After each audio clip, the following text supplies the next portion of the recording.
Hi, this is Rich Shea with another unboxing. I know it's been a while, folks. I've been busy writing software to run board game tournaments. It's actually been quite successful, and we've been using it for some tournaments. But now I have time to unbox some games that I've had for a while.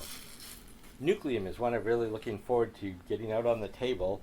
People really like it, and it sounds like it's my wheelhouse and move stuff around, have an economy going.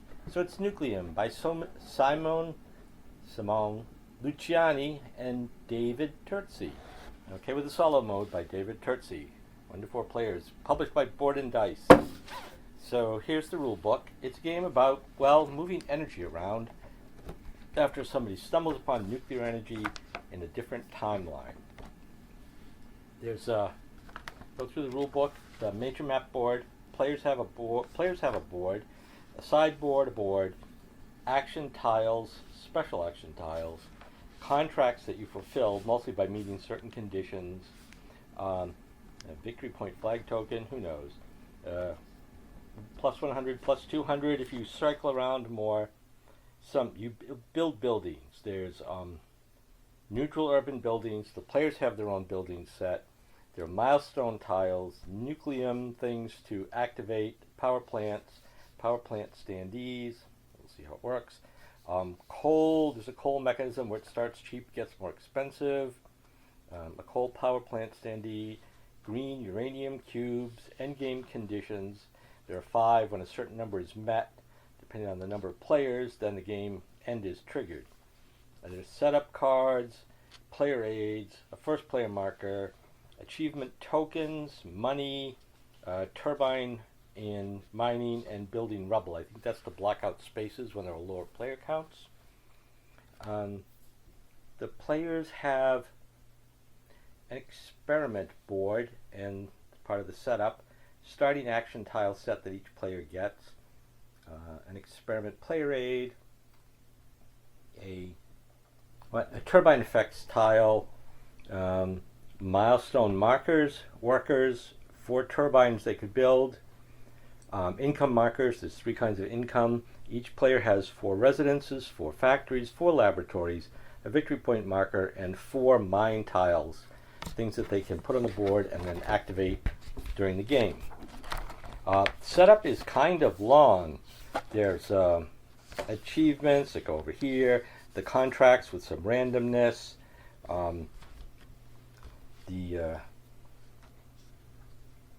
there's a lot of stuff. Basically, there are coal mine areas that are off board. There are mine areas that are on the board, and there are cities where you build buildings. You connect them by building rail paths, and of course you want to do all those things. The player board has the buildings that you can build that you get off there, turbines, mines. You have your starting action tiles, starting workers. Well, you only start with 2 and a little bit of money, but you can get more later. You have a bunch of things that you can activate. 13C, experiments. Well, each player has an experiment, and when you achieve certain conditions, you get certain capabilities. Sometimes victory points, sometimes special abilities. I guess you build some power plants. The goal of the game is to score points. During the game, you'll have an income in money, workers, and victory points, and you try to move those forward, okay? And getting resources, you can always spend a worker to get a coin and spend a uranium to get a worker. You probably don't want to do that very often, but you might. On the main board, there are places you can build tracks to build connections between cities and areas. These tracks already exist. The coal areas are sort of off map. City buildings are square. Power plants are hexagonal. Mines are hexagonal. Power plants I think are over here. Mines are hexagonal. Buildings are square. Okay. On your turn, you play an action tile. Many of the action tiles have 2 actions. You can take both of them. Some of them have 1 action, and then you only can take that one. You can either play the action tile, and when you do, it goes on your player board up here, and you just start filling them from left to right as you play them. And why that's important will be realize in a moment. The other thing you can do is you can take the tile, play it as a rail, which means you no longer own it. You activate the rail if you match up colors to the things on either end of where the rail connects. Then you can take those actions, and then the rail, you mark it as belonging to you, so you need a worker to do that. And that's how you build a network, which is important. The other thing you can do is you can urbanize by putting buildings out, or industrialize, which lets you place mines or turbines on the map. Developing lets you get additional action tiles. You buy replacement action tiles from the market because you use some as rails and you want to get others because they have other capabilities. And you can collect contracts or energize a building. Fulfilling contracts, which you can do at different times. It's not a separate action, it's something you can do when you meet the conditions. Might also let you gain a technology, which are the things over on this side. And does this seem complicated? It is somewhat. There's also subsidize actions, which might be the second action on a tile that just lets you gain something or maybe increase your income.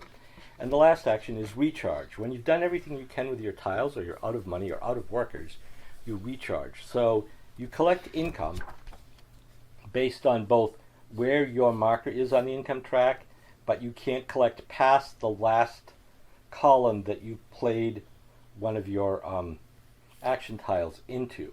So you don't want to do it too often. And the other thing is, after you do it, you gain income based on the income track. You might place a milestone marker. You've collected milestones when you perform certain actions. You turn them in, and it lets you place a tile on this track. Okay, and the first, second, and third time, the last player places their first, second, or third a milestone marker. There's a scoring that happens. It's not a big deal, but some points are given out. Okay, and then you don't get to keep your achievement tokens. They go away after the phase.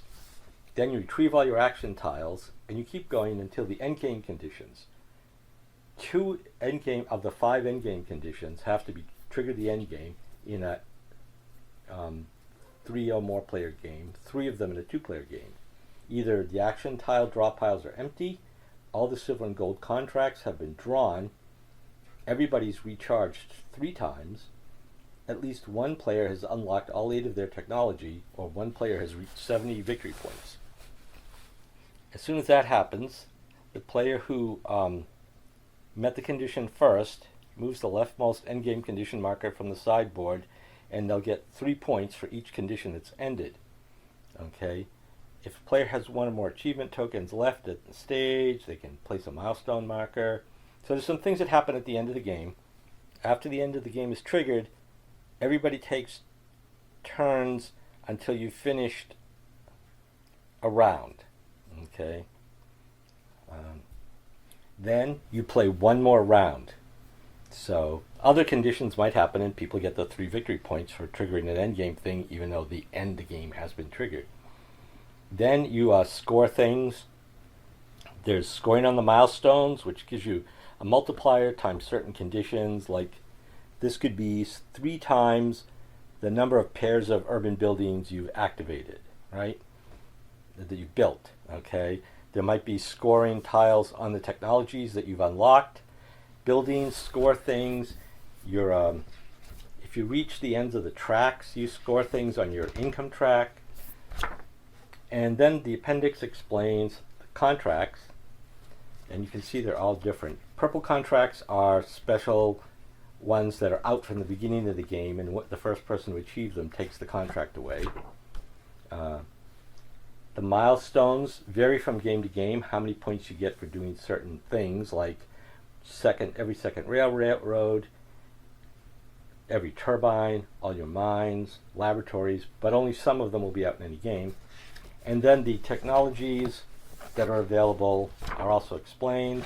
The effects of turbines. Whenever you do something, that usually has an effect, and something good happens. Credits, the appendix that explains the symbols. There's a sheet of challenges, things that you might want to accomplish and note that you did. You play against Baron von Automat, there's solo rules. As usual, I won't be going through those, but they're illustrated like the rest of them. And then the components. Over here, I think we have the...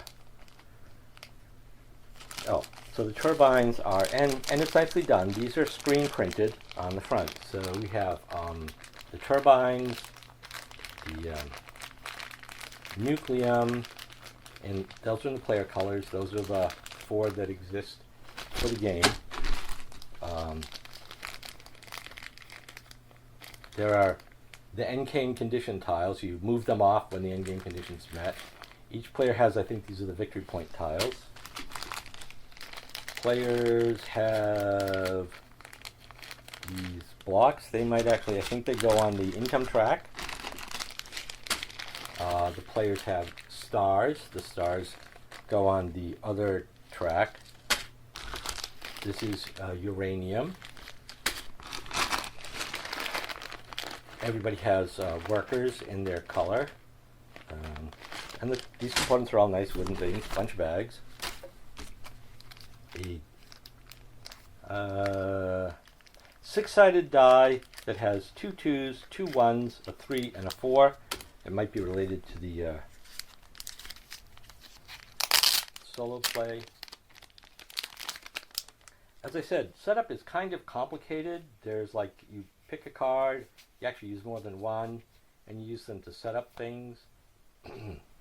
These, I think, are the Baron von Automaton cards. Or the players the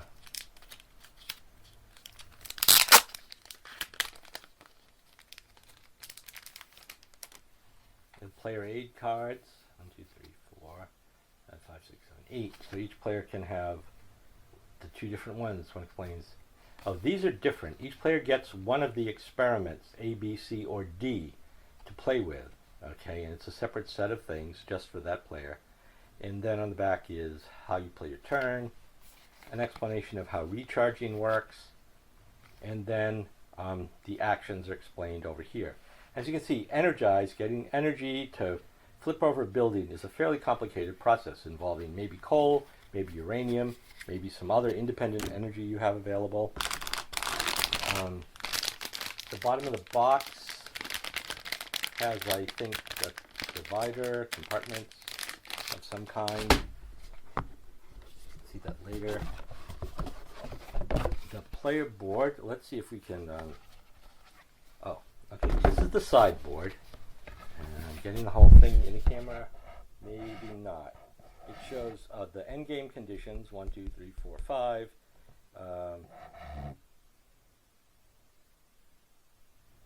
No, these are the endgame conditions, 1, 2, 3, 4, 5. And the victory points you get for those when you get the marker taken off. The contracts go here. This is the market. The market for buying new capability cards go here. The achievement tiles go here. And when someone places in an area, these go on the board.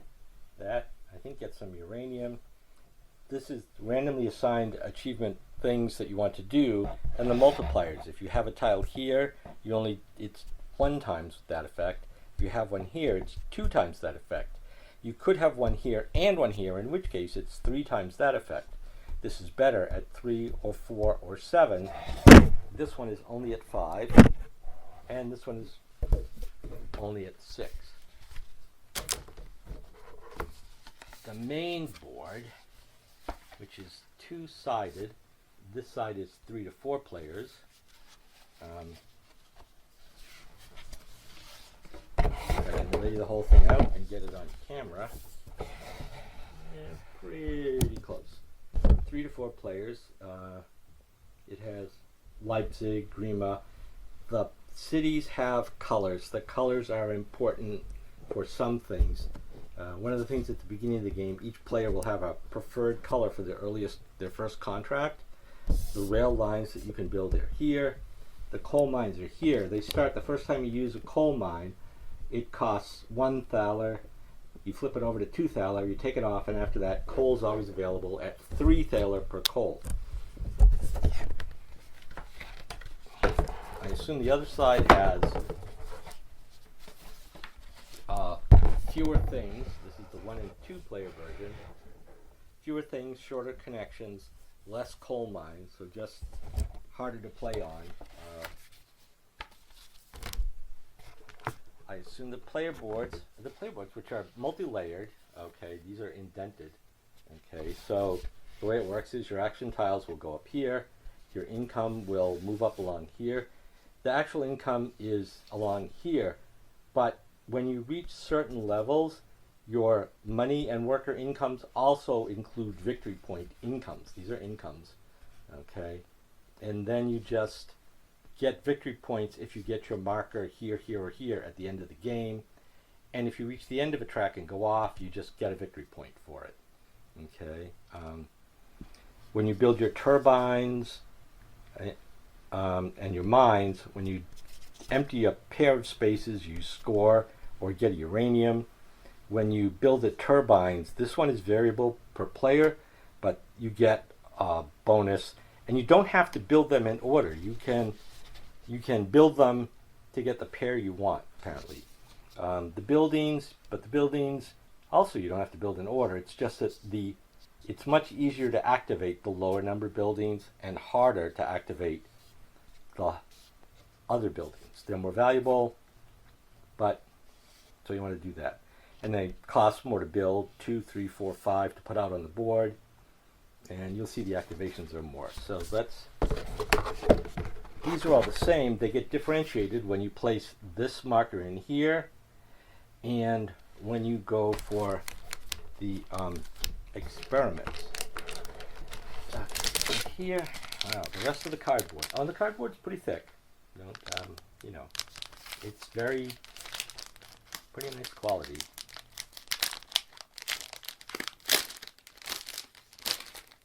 And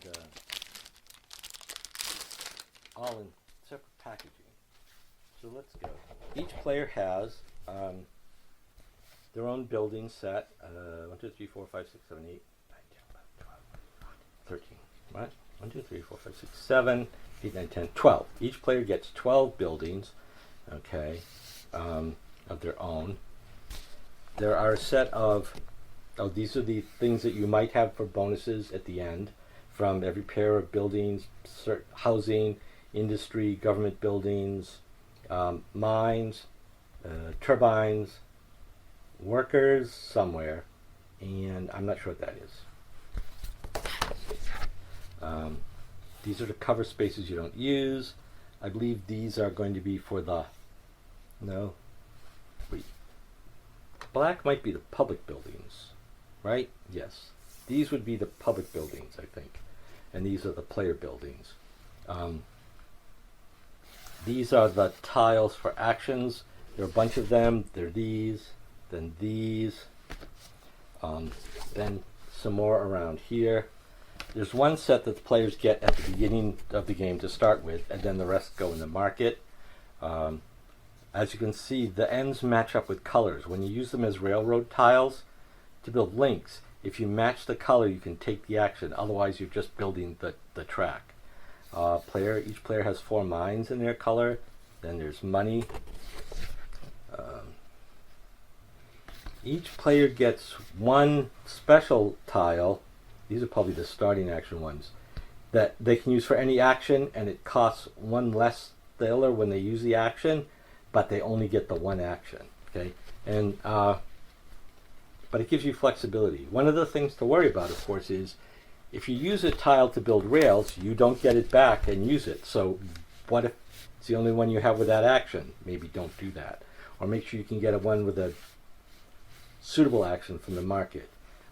These are the contracts. You can see that they have a thing that you do. I think this is 5 of 5 things in orange. Get 6 points. And a uranium, that's get 2 workers. And uranium, I'm pretty sure that's get a uranium. No, that's not get a uranium. That's get uranium. Not sure what that is. I'd have to look. But there's 2 and 3 versions of them. So these are the gold ones, these are the purple ones, these are the silver ones, and I think these are the starting one. Each player is randomly dealt one of them, so this player is going to care about green, purple, white, orange, okay? And then they get different words. The green one is, I guess, harder to do because you get a better reward. These are the experiment tiles. They might give you a special ability. When something happens, you get something. They might give you a one-time ability. We get to do something at a discounted cost. And they're different that way. Ongoing abilities, I think, are brown. One-time abilities have a blue background. Purple backgrounds are victory points at the end of the game for meeting certain conditions. And let's see, I guess that's it. Blue, brown, purple, right? Yes. Those are the achievement stars. I don't know, maybe that's a 5, and that's a 1. Because you can get a pile of them. Then there's the different players' initial, that one turbine that's different for everybody else. Some game markers, things. You build these. 1, 2, 3, 4. Well, okay. So you build coal things and nucleum things. There's the plus 100 things for each player. They're the same. That goes on the coal thing. And those are all the pieces. So I'm looking forward to getting it on the table, trying it out. I might even try it solitaire just to get a feel for it. It's the kind of a lot of things going on, economic game, a lot of constraints, and probably in multiple players you get in each other's face. So I hope that tells you enough about the game so that you can decide if you'd be interested in finding it or playing the game if one of your friends has it. If one of your friends has it, I recommend trying the game. Even if you haven't tried complex games before, they can be a lot of fun once you wrap your head around them. And once you wrap your head around one, wrapping your head around the second one is not that difficult. And the fun never ends. Well, thanks for watching. Hoping to do more of these sooner rather than later, now that I'm slowing down on my software for scoring game tournaments kick. Thanks for watching again. Bye for now.